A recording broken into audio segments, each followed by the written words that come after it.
दोस्तों अगर आप एयर प्यूरीफायर यूज़ करते हैं, चाहे वो किसी भी ब्रांड का हो, तो उसका रेगुलर क्लीनिंग एंड मेंटेनेंस बहुत ही जरूरी है। एक्चुअली इसके दो फायदे होते हैं। पहला तो आपको शुद्ध हवा मिलने की गारंटी बनी रहती है, और दूसरी जो इसका हेपा फिल्टर होता है उसका लाइफ भी इनहेंस हो जाता है। आप इसे 2 से 3 गुना तक इसकी लाइफ को बढ़ा सकते हैं। तो दोस्तों अभी जो मेरे सामने रखा हुआ है ये है शार्प का एयर प्यूरीफायर, जिसका मॉडल नंबर है FP40EW। इसे यूज़ करते हुए मुझे 3 महीने हो गए हैं। 3 मई से मैंने इसे यूज़ करना इस्तेमाल किया था। 1 महीना पूरे होने के बाद मैंने इसकी क्लीनिंग एंड मेंटेनेंस की थी, और उसके बाद मैंने फिलहाल 2 महीने का गैप रखा था कि मैं ये वीडियो बना सकूं, आपको दिखा सकूं कि आपके पास किसी भी ब्रांड का एयर प्यूरीफायर क्यों ना हो, उसके हेपा फिल्टर को बिना डैमेज किए आप कैसे उसे क्लीन करेंगे, क्लीनिंग के समय में आपको क्या क्या हेल्थ प्रिकॉशंस लेनी है, और क्लीनिंग के बाद इसे आपको री इंस्टॉल कैसे करना है।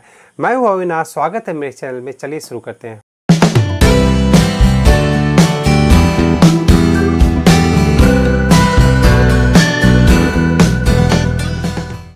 दोस्तों आप जब भी अपने एयर प्यूरीफायर को क्लीन करें तो 3 बातों का हमेशा ध्यान रखें।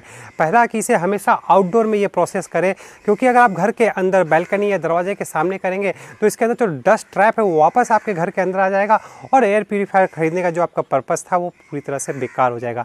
सेकंड जो पॉइंट है दोस्तों, आप ये काम जब भी करें एक फेस मास्क का जरूर यूज़ करें। आप चाहे तो N95 मास्क यूज़ कर सकते हैं। N95 मास्क PM2.5 पार्टिकल को 95% तक ट्रैप कर सकता है। तो आप दोस्तों कहेंगे ये तो एयर प्यूरीफायर आपका PM1 पार्टिकल को भी ट्रैप करता है, तो फिर उससे हम लोग कैसे बचेंगे इसे क्लीन करने के टाइम में। तो दोस्तों इन दैट केस आपको जो चाहिए वो है 3M का 6200 मॉडल का ये हाफ फेस रेस्पिरेटर। दोस्तों ये फेस रेस्पिरेटर आपका PM1 पार्टिकल को भी ट्रैप कर सकता है, और आपको ये 100% प्रोटेक्शन देगा। लेकिन दोस्तों अगर आपके पास ये नहीं है तो कोई बात नहीं, मैं आपको जो प्रोसेस मेथड दिखाऊंगा उसके लिए आप N95 मास्क यूज़ करके ही आसानी से सेफली ये कर सकते हैं। दोस्तों ये जो फेस मास्क है ये आपको कोविड-19 से भी 100% प्रोटेक्शन देता है।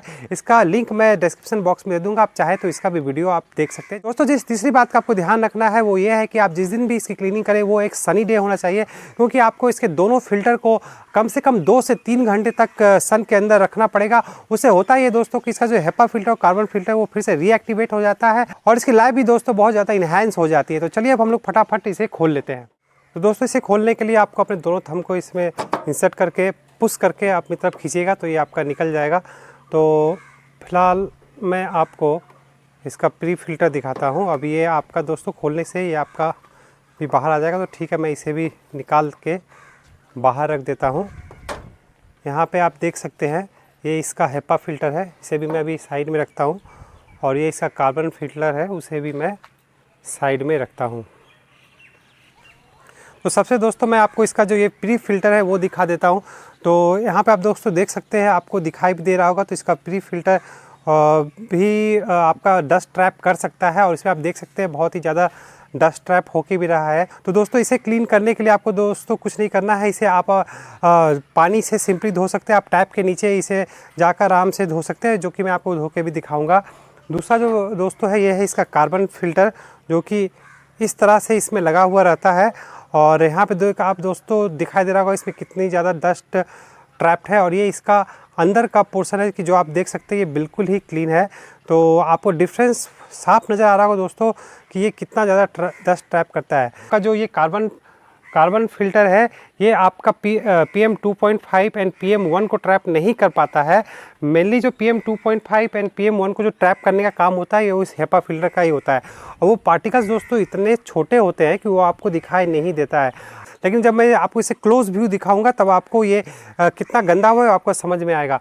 उसके पहले मैं दोस्तों इसमें आपको और एक चीज़ दिखा दूं कि ये जो आपका मशीन है यहाँ पर जो आपको दिखाई दे रहा है, मैं इसे आपको निकाल के दिखाता हूँ। तो ये दोस्तों ये जो फिल्टर यहाँ पे आपको दिखाई दे रहा है, यहाँ पे एक्चुअली इसका सेंसर लगा हुआ है, जो कि आपको सामने डिस्प्ले में दिखाई देता है। ये इसका सेंसर का फिल्टर है। इसे भी दोस्तों आप सिंपली वाटर से क्लीन करके ड्राई करके वापस उसे वहाँ पे लगा सकते हैं। तो ये दोस्तों हो गई वो सारी चीज़ें जो कि आपको एक्चुअली में क्लीन करनी पड़ती है। तो अब मैं इसे एक एक करके आपको क्लीन करके दिखाऊंगा। तो आइए हम लोग इसे कार्बन फिल्टर को सबसे पहले क्लीन कर लेते हैं। तो दोस्तों इसके ऊपर में जो आपको ये मटेरियल दिखाई दे रहा है वो एक्चुअली होता क्या है पहले मैं आपको दिखा दूं। तो जो ये पेपर बैग्स आप यूज़ करते हैं, तो ये दोस्तों इसका जो मटेरियल होता है, आपने इसे बैग को हमेशा यूज़ किया होगा, तो यही मटेरियल है जो इसके ऊपर में है। दोस्तों ये मटेरियल इतना भी डेलिकेट नहीं होता है कि आप इसे हार्ड क्लीनिंग ना कर सके। तो इसीलिए दोस्तों आपको इसे क्लीन करने के लिए जो चीज़ की ज़रूरत है को चाहिए दोस्तों, या तो आप एक माइक्रोफाइबर क्लॉथ ले लें या फिर आपका माइक्रोफाइबर डस्टर, आप कोई भी चीज़ लेके इससे आप क्लीन कर सकते हैं। तो अब दोस्तों क्लीन करने के समय एक चीज़ का आपको ध्यान रखना है कि अभी जो दोस्तों हवा चल रही है वो मेरे सामने की तरफ से इस डायरेक्शन में आ रही है। तो ऑब्वियसली दोस्तों अगर मैं इसे इस तरह से अभी पकड़ के क्लीन करता हूँ किसी भी तरह, तो जो डस्ट निकलेगी वो मेरे तरफ आएगी और मैं उसे इनहेल कर लूँगा। तो दो मैं मास्क का यूज़ करूँगा फिर भी मैं इस सिचुएशन को अवॉइड करूँगा। तो इसीलिए आप देख सकते हैं हवा के चलते ये भी इधर की तरफ उड़ रही है, तो आपको ये समझ में आ रहा होगा कि एयर का डायरेक्शन किस तरफ है।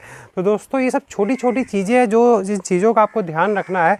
तो अब मैं जो करूँगा, मैं कैमरा को भी फ़िलहाल इस तरफ टर्न कर देता हूँ।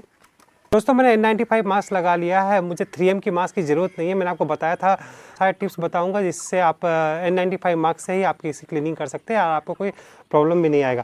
दोस्तों अब हवा मेरे दाहिने साइड से आ रही है और इस तरह ब्लो कर रही है, तो उसी हिसाब से आप इसे इस तरह से पकड़ लीजिए और माइक्रोफाइबर क्लॉथ से सिंपली आप देखिएगा डस्ट भी यहाँ पर कितना उड़ता है।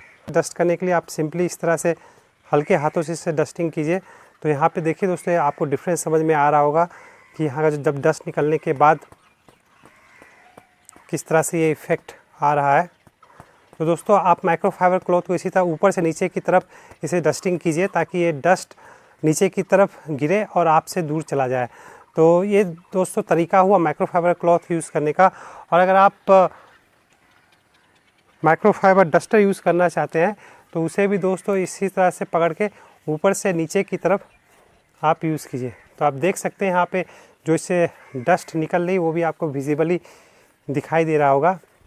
दोस्तों जहाँ तक मेरी बात है, मैं माइक्रोफाइबर डस्टर नहीं माइक्रोफाइबर क्लॉथ ही यूज़ करता हूँ, क्योंकि इससे जो क्लीनिंग होती है दोस्तों वो बहुत ही बेहतर होती है और मुझे इससे क्लीन करके ज़्यादा सेटिस्फेक्शन मिलता है। तो दोस्तों इस तरह से आप करके ये पूरी तरह से इसे क्लीन कर लीजिए। मेक श्योर कि जो कॉर्नर्स भी है उसे भी आप क्लीन कर लीजिए। ये दोस्तों बहुत ज़्यादा डेलिकेट नहीं होता है, तो इसे आप थोड़ा रफली हैंडल कर सकते हैं, लेकिन फिर भी दोस्तों ये ध्यान रखिए कि ये सामने का जो ये ऊपर का कवर है ये किसी भी तरह से डैमेज इसका नहीं होना चाहिए। तो दोस्तों अब ये पूरी तरह क्लीन हो गया और ये प्रोसेस करने के समय दोस्तों आपको इस साइड कुछ भी करने की ज़रूरत नहीं है, ये ऑटोमेटिक इधर में पूरा क्लीन ही रहता है। तो ये हो गया दोस्तों। अब मुझे जो करना है, इसे 2 से 3 घंटे के लिए मुझे कड़ी धूप में छोड़ देना है। अब बारी है इसके HEPA फ़िल्टर की। दोस्तों पहले आप इसका इन साइड का जो कि इधर का है वो व्यू देख लीजिए, जो कि बिल्कुल ही 100% साफ़ है। यहाँ पे आप देख सकते हैं, आपको यहाँ पर किसी भी तरह का डस्ट नहीं दिखाई दे रहा होगा। देखने में ये आपका कार का एयर फिल्टर की तरह लगता है। और अब आपको मैं इसका आउटसाइड का व्यू दिखाता हूँ। तो यहाँ पे दोस्तों आप देख सकते हैं, यहाँ पे आपको दिखाई दे रहा होगा जो डस्ट इसमें ट्रैप हुआ है, और बाकी भी इस जगह में आप देख सकते हैं।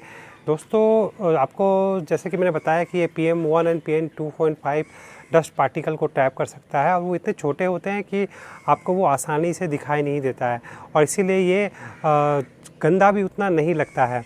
तो अगर आप इसको हर महीने एक बार अगर क्लीन करते हैं इसके फ़िल्टर्स को दोस्तों, तो इसकी जो लाइफ है वो काफ़ी इन्हेंस हो जाती है। और दोस्तों कमेंट बॉक्स में बहुत सारे लोगों ने लिखा था, और ये बात सच भी है दोस्तों, इसका जो ये फ़िल्टर का सेट है इसका जो कॉस्टिंग है वो 4 से 5 हज़ार का आता है, और इस एयर प्यूरीफायर का दाम ही 10,000 है। तो 50% अराउंड आपका कॉस्ट लग जाता है इसे चेंज करने में। इसलिए दोस्तों इसका क्लीनिंग एंड मेंटेनेंस बहुत ज़रूरी हो जाता है। तो चलिए अब मैं बताता हूँ दोस्तों आपको क्लीन कैसे करना है। ये इनसाइड पोर्शन, इधर आपको कुछ नहीं करना, इधर टच नहीं करना है। आप इसे उल्टा करके इस तरह से रख दीजिए एक फ्लैट सरफेस पे। उसके बाद ओबियसली फिर से दोस्तों आप माइक्रोफाइबर क्लॉथ लीजिए। साइड का जो आपका इसका डस्टिंग है इसे आप माइक्रोफाइबर क्लॉथ से ही क्लीन कीजिए। माइक्रोफाइबर क्लॉथ आपको गलती से भी यहाँ नहीं लगाना है। तो दोस्तों इसका जो ये HEPA फ़िल्टर होता है ये बहुत ही डेलिकेट होता है। अगर आप केयरलेसली इसे साफ़ करने की कोशिश करेंगे तो ये साफ़ तो हो जाएगा, लेकिन दोस्तों ये डैमेज भी हो जाएगा। और जो सबसे बुरी बात है दोस्तों, जो डैमेज हो जाएगा तो आपको पता भी नहीं चलेगा कि ये डैमेज हो गया है। आपको ये बिल्कुल जिस तरह से अभी दिख रहा है वैसा ही दिखाई देगा, लेकिन अगर इस पर किसी तरह का होल हो गया या फिर कहीं पे इसका फ़िल्टर थोड़ा सा भी डैमेज हो गया, तो आप जब इसे यूज़ करेंगे तो आपको जो 100% सेफ़ और क्लीन एयर मिलना चाहिए था वो आपको नहीं मिलेगा। तो इसे क्लीन करने के लिए दोस्तों जो आपको चाहिए वो है वैक्यूम क्लीनर। तो दोस्तों मैंने वैक्यूम क्लीनर को ऑन कर लिया, आप देख सकते हैं। इसे मैंने मैक्सिमम सेटिंग पे ही सेट किया है। तो दोस्तों अब जो करना है आपको इसे इस पर टच नहीं करना है गलती से भी। तो आप बस इसे दूर से ही थोड़ा 1 सेंटीमीटर का जैसा डिस्टेंस रख के ध्यान से आप इसके ऊपर वैक्यूम क्लीनर को इस तरह से पूरी तरह चलाते जाइए। इसे होगा दोस्तों जो भी लूज़ डस्ट पार्टिकल्स है वो आपका वैक्यूम क्लीनर की मदद से इसमें आ जाएगा, क्लीन हो जाएगा। और ये करने के समय में दोस्तों आप ये ध्यान रखिए कि गलती से भी ये आपका इसमें टच ना हो। टच होने से दोस्तों इसका डैमेज होने का ख़तरा बना रहता है। वैक्यूम क्लीनर यूज़ करने से दोस्तों आपको भी डस्ट जो ट्रैप है इसमें डस्ट पार्टिकल, उससे आप सेफ़ रहेंगे। दोस्तों मैंने इसके नोज़ल को चेंज कर लिया है ताकि फटाफट मेरी क्लीनिंग हो जाए।